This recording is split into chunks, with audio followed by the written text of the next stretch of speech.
Hello and welcome to another Tech Distractions video. In this one we'll be checking out some handheld MS-DOS emulation by using RetroArch and the recently released DOSBox Pure Core. I'll be using an iPhone 13 Pro Max and iPad 9th generation and connecting these to Bluetooth to this excellent value D8 wireless telescopic controller which I got from AliExpress for around $30 Australian including delivery.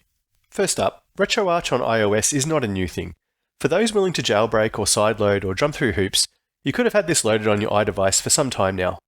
But as of today, you can now get it on the official Apple App Store and install it like any other game or application. Version 1.18.2 was released on May 21 of 2024. It now incorporates DOSBox Pure, which means we can finally use a quality emulation core on a stock Apple device.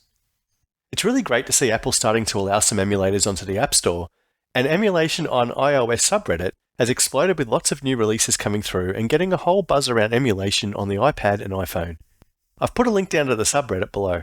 I've always loved the idea of handheld MS-DOS gaming, and while I did get a bit of a taste of this with my new Nintendo 3DS project I did a few years back, having a more powerful iOS-based device to handle this without the need to jailbreak or sideload is a very attractive use case. Starting out with the iPhone, the first thing I'm going to do here is connect to the Bluetooth controller.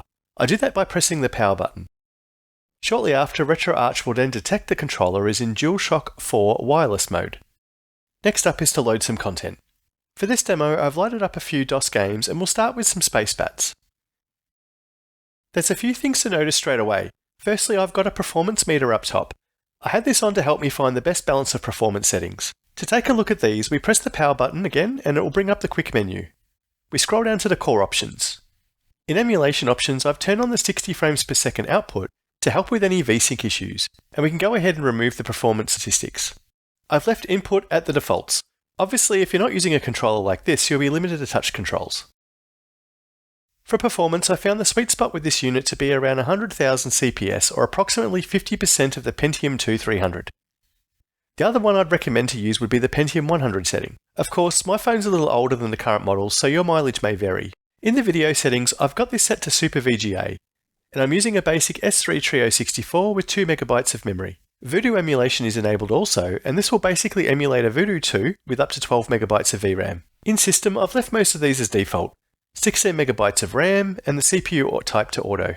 There are lots of performance options to tweak with DOSBox Pure, so there's a good chance you can get your even picky DOS games to run very well. In audio, the only thing I enabled was the Gravis ultrasound, but I didn't spend much time trying to get it to actually work.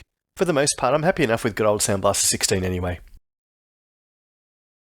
So let's restart and give some games a go.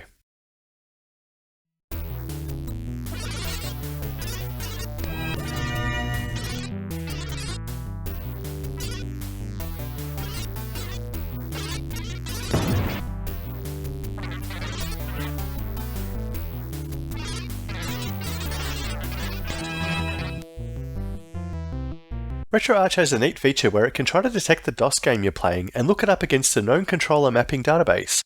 This helps you get your game up and running quickly. Most of the games I play don't have a heap of controls, so this feature really benefits someone like me. Another neat feature is you can press in the left analog stick and toggle the on-screen keyboard. It's a bit slow to navigate, but it's great for entering a small amount of text and getting on with the game. Get ready to go!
Up next is Tomb Raider, and for this one we're using the 3DFX emulation.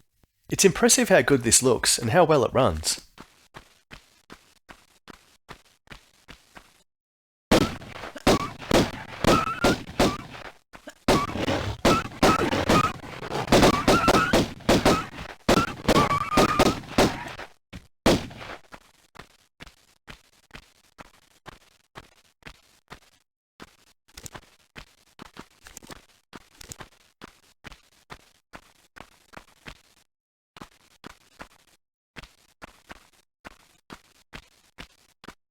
And now, Wolf 3D running on my 9th gen iPad. The D8 controller fits the iPad perfectly, and while it's substantially heavier than the iPhone, the iPad's screen size is really nice and scales well with these older games.